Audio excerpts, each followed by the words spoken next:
नमस्कार दोस्तों, मैं आज आरक्षण से संबंधित कुछ बातें आपसे जानना चाहूँगा और मैं अपना बात रखूँगा भी।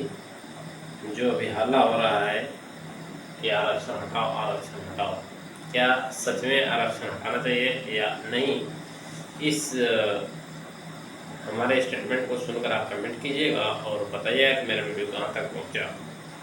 दोस्तों, अभी धर्मेंद्र प्रधान ने हाल ही में इस्तीफा दिया। वहाँ के बाद एक इंस्टा आईडी बना है, उसका नाम क्या है, रिजर्वेशन हटाओ आंदोलन। सबसे पहले मैं ये जानना चाहूँगा कि हमारे देश की आबादी कितना है। लगभग 145 करोड़ है। ठीक है, आरक्षण हटना चाहिए, मैं मानता हूँ, और हटना चाहिए क्या वास्तविकता उसको जान लीजिए, उसके बाद आप कमेंट कीजिएगा, उस पर मैं फिर बात करूँगा। 145 करोड़ आबादी में हमारे देश में जॉब कितने लोग करते हैं? लगभग 1.2%। कितना? 1.2%। यदि अगर 100 सीट का बहाली निकला, यदि हमारे देश में यदि 100 सीट का बहाली निकलता है, उसमें 50 सीट जो होता है आपका फॉरवर्ड के लिए, जनरल के लिए रहता है, और 50% में आपका ST, SC, OBC, EWS आता है। अब बताइए कि आरक्षण का लाभ कौन नहीं ले रहा है?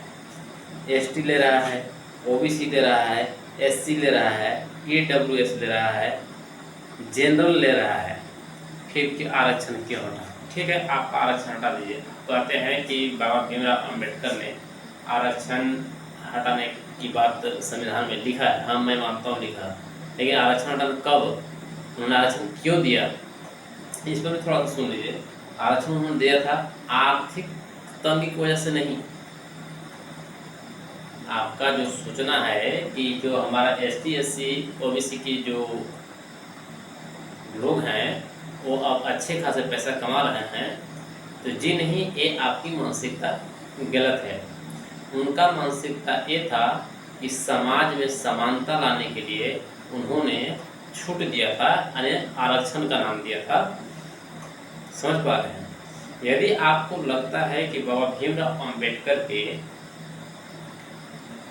जो लिखा हुआ संविधान है, अगर समानता आ गया होगा तो आप स्वतः आप आरक्षण हटा सकते हैं।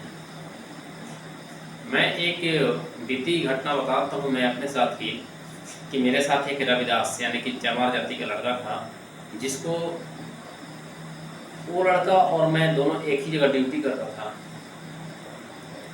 उसको उस जगह कुछ ब्राह्मण वाले, मैं नाम ले रहा हूँ, फिर बोलिएगा कि ब्राह्मणवाद कर रहा है। जी नहीं, मेरा बिल्कुल मानसिकता वो नहीं है, मेरा भड़काने का मकसद नहीं है। जो आरक्षण हटाने के लिए बात कर रहे हैं, मैं उस पर बात कर रहा हूँ। बिल्कुल उसको नीच दृष्टि से देखा जा रहा था, और उसको पानी पीने के लिए कभी कभी अगर ऑफिस में चल भी जाता तो उसके लिए प्लास्टिक रहता था, और नहीं तक कप जो था स्पेशल रहता था हम लोगों के लिए। उसमें मैं भी शामिल हूँ, ऐसा बात नहीं कि मैं शामिल नहीं हूँ, लेकिन उस बंदे को मैं जल्दी देखता तो उसका चेहरा हमेशा उतर रहता था। जब मैं पूछा कि उदास क्यों होता है, ऐसा बात है, मेरे से बताता, लेकिन कोई बात नहीं। तो मैं आप लोग से विनम्र निवेदन करता हूँ कि आप ये जो बोल रहे हैं ना कि आरक्षण हटाओ, आप हटाइए। अगर आपको लगता है कि बाबा भीमराव अम्बेडकर का जो स्टेटमेंट है अगर पूरा हो गया हो, तो आप बिल्कुल हटा सकते हैं। मैं उस पर कोई कटाक्ष नहीं करूँगा।